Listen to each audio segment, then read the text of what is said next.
Welcome to Matters Financial and Geopolitical from a Frontier. I apologize for my absence yesterday, but I was down in Kwale visiting base Titanium. Political reflections, it seems Netanyahu has appeared to edge ahead of Gantz in a tight Israeli election. Right-wing bloc appeared to be heading towards a narrow lead at Israel's election, inching the veteran prime minister closer to a record fifth term. Calculations assume that Netanyahu will be backed by all his right-wing allies, as the performance of smaller parties is critical to the outcome. So let's see how that turns up. Arab Spring again, nervous autocrats look out windows as crowds swell. In Sudan, tens of thousands of demonstrators are sitting in to demand the ouster of their longtime ruler. In Algeria, millions of protesters forced out their own octogenarian leader last week. And in Libya, an aging general is battling to establish himself as a new strongman, promising to end the chaos that kicked off when Libyans, that's debatable, threw out their own dictator 8 years ago. Veterans of the Arab Spring struggle say the scenes feel like flashbacks to chapters of a common story.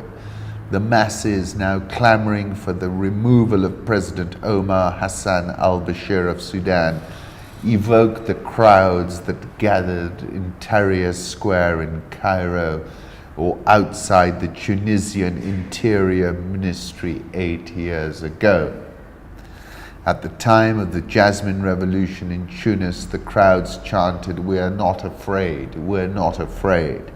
We are afraid only of God." When people lose their fear, that is the most dangerous moment for a regime. In Tunis, it was the self-immolation of Mohamed Bouazizi which became a catalyst for the Tunisian revolution. So we got a similarly volatile moment, but this time it seems that the crowd is much stronger.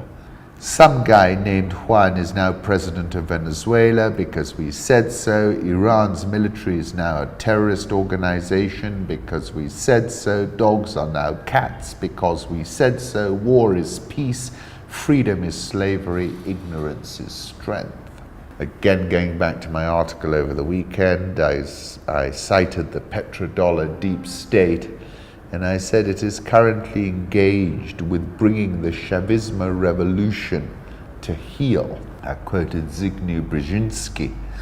The three grand imperatives of imperial geostrategy are to prevent collusion and maintain security dependence among the vassals, to keep tributaries pliant and protected, and to keep the barbarians from coming together. The New York Times, in an article about Xinjiang, what we're witnessing in Xinjiang is different, not quantitatively, but qualitatively.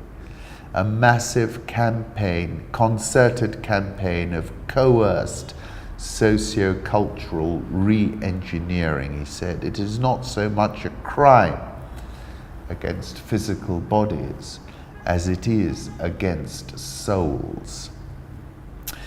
Then describing a meeting in the opulent halls of the Emirates Palace Hotel, a seat of power in Abu Dhabi, where 114 domes decorate the vast rooftop. A delegation of about a dozen Chinese diplomats lobbied foreign ministers of the Muslim world last month.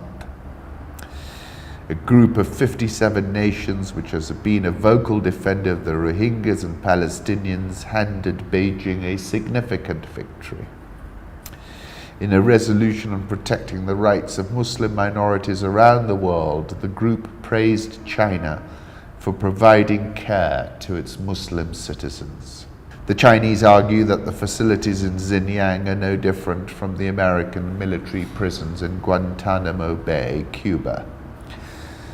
There is also little dissent in China. The state-censored news outlets run propaganda videos that make the camps seem like quiet oases of work, with Uyghur inmates sitting in rows at work tables.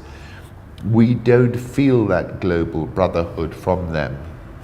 They sell their soul, they sell their faith for money. They know the millions of people are suffering. 5th of March last year, I wrote a piece, China has unveiled a digital panopticon in Xinjiang. Dissent is measured and snuffed out very quickly. Digital panopticon in Xinjiang, where a combination of data from video surveillance, face and license plate recognition, mobile device locations and official records to identify targets for detention. Xinjiang, I said, is surely a precursor for how the CCP will manage dissent. The actions in Xinjiang are part of the regional authorities' ongoing strike hard campaign and of President Xi's stability maintenance and enduring peace drive in the region. I called it severally a laboratory experiment in control and surveillance.